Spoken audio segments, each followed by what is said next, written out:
Returning to the Broadway stage is a thrilling experience.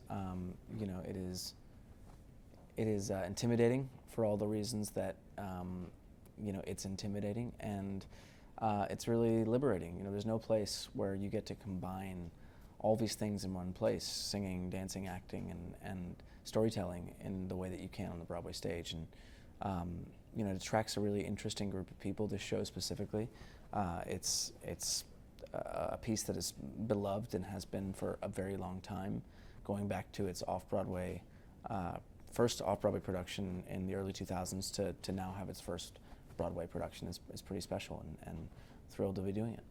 There is some pressure that comes with doing any Broadway show, I would say. Doing one like this, where this is technically the first Broadway production, came with a bit of pressure, but I think I had to compartmentalize that a little bit and just approach the work first and think about the story that I was trying to tell, the character I was trying to create, and I got to work alongside an amazing creative team to do that with material that I've always loved. And I think with that comes the invitation for a lot of big opinions, and that's part of the gig, and you have to find a way to know that the work you're doing is dynamic and thoughtful, and that you've put in the hours needed to deliver a performance that you can be proud of, and I'm very proud of the work I was able to do with this team. The reaction to the performance has been really fun to navigate. I think that Jamie is, in a lot of ways, a kind of polarizing character for people. He's incredibly ambitious, very focused, and he builds worlds in his head, so he's got a very creative mind, very active mind, and I think people like that have a tendency to lose sight of the people in front of them or the people in their lives that lift them up and make them better. And there are times that he does that, and he's certainly far from perfect. And I think it was great to get to build a version of this character alongside Whitney White, a director, where you really see some of yourself in him and in Kathy, and you have those moments where you think, well, I'm really connected more to what his perspective is in this scenario, and not just doing it so black and white, but really finding ways to say love and relationship is complicated, and it's a push and pull in a lot of ways. And these two people, if they had better tools in communication and their thoughtfulness with each other, perhaps could have made this work. Yeah, being on Broadway is very different. 8 shows a week requires a lot of discipline, and there's really just one day off a week. So you have very little time to reset and kind of recalibrate things. And today, for instance, we just finished the matinee. We've got an evening show.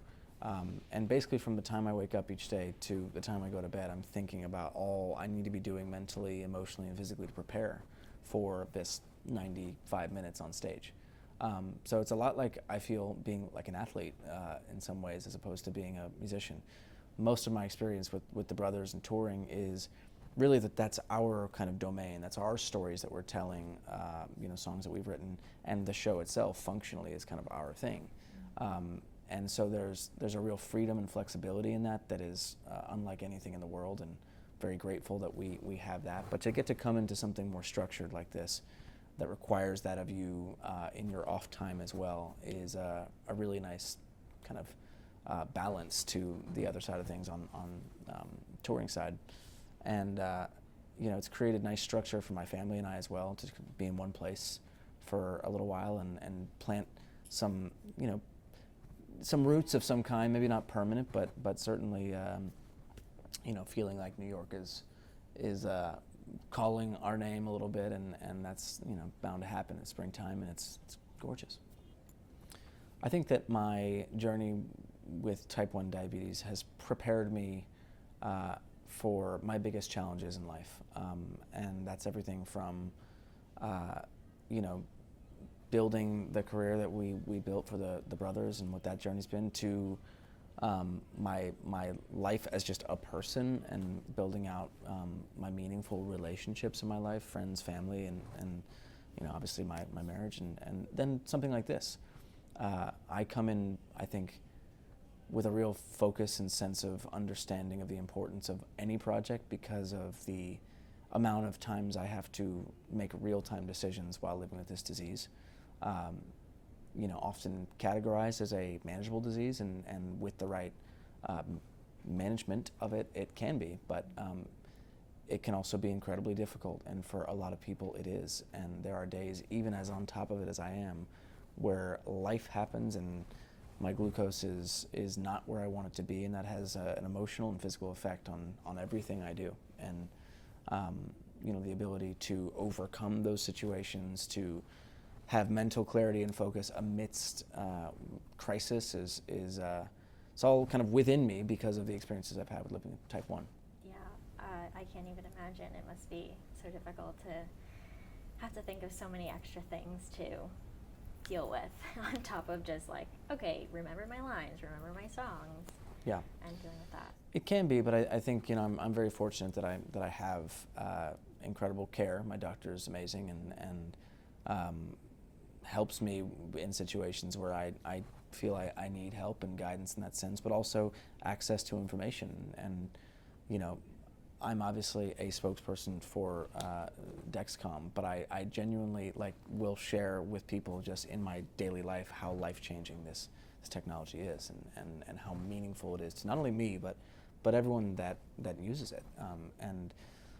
It's kind of amazing to be in a spot where I not only feel armed with what I need to go and be the best I can be, but for my family and my friends and my community to feel comfort knowing that I've got this care and tech. It's great.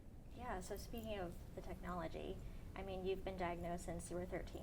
That's essentially over almost the entire 20-year career with the Jonas Brothers. So how has the way that you've been able to manage your diabetes changed over the years with emerging technology and things like that? I think that the technology has come so far, and not just the convenience element to it, but physically, some of the insertion devices and things like that have gotten a lot less invasive. And the profile of something like this is super low, and it hasn't always been that way. And it's been great to see these stages of development and tech advances that have had a ton of effects.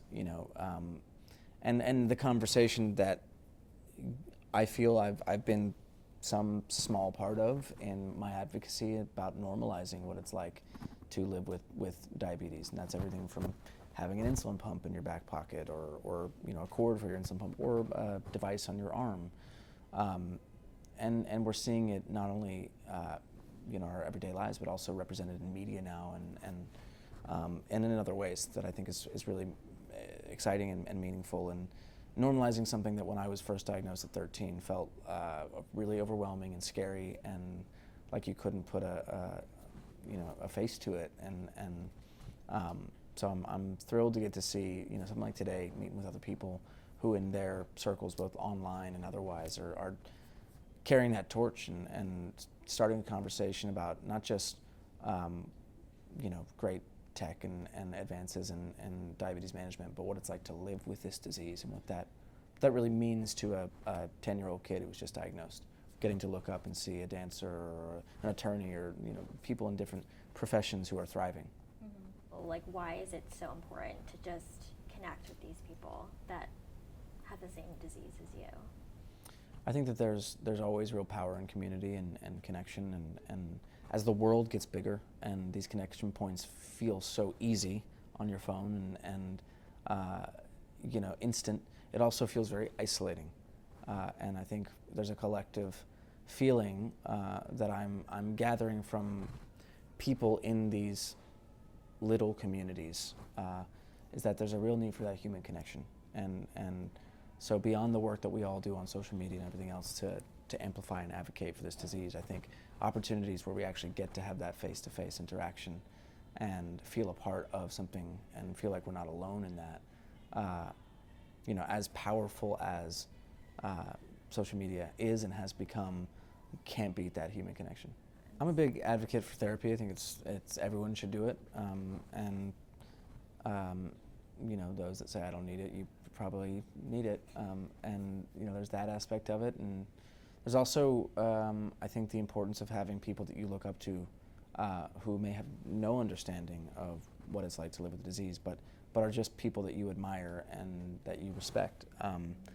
Having regular conversation, whether that's a coach or a boss or a parent, finding a little bit of time every now and again to tap in and refuel.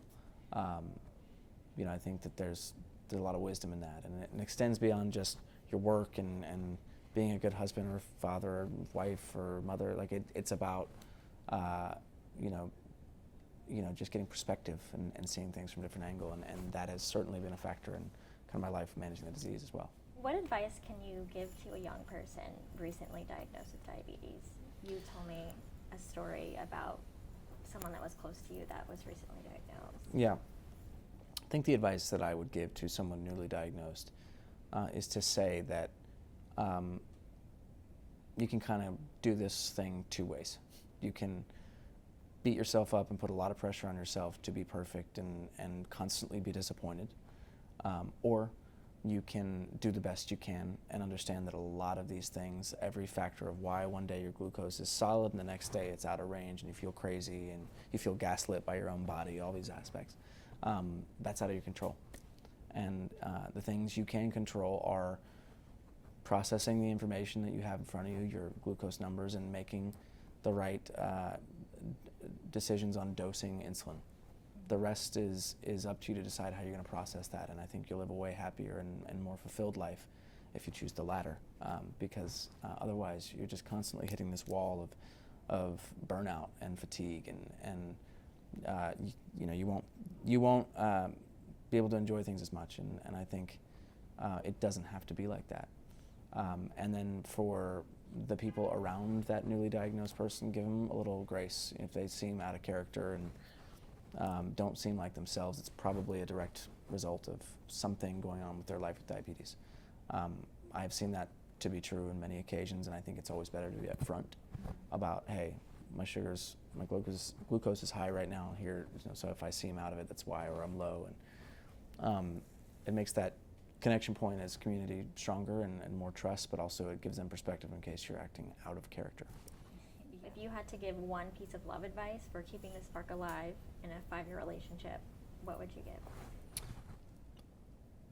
Talk, and don't just talk when there's conflict or when you need to have a conversation or talk through a schedule or anything like that. Just like talk about things, and a lot of people say go on dates or do this. It doesn't have to be that elaborate. You could just sit on the couch, and instead of putting on a TV show for just maybe 15, 20 minutes, you just talk. And I think that there's so much that good that comes from that.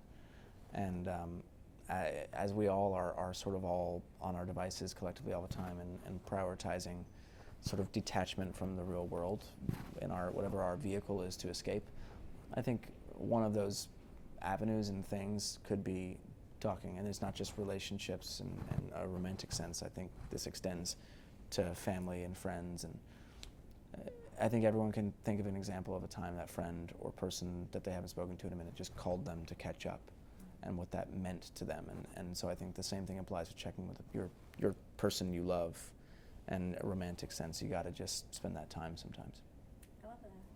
Well, thank you, Nick. Thank you. Thank you. Appreciate it. Great interview.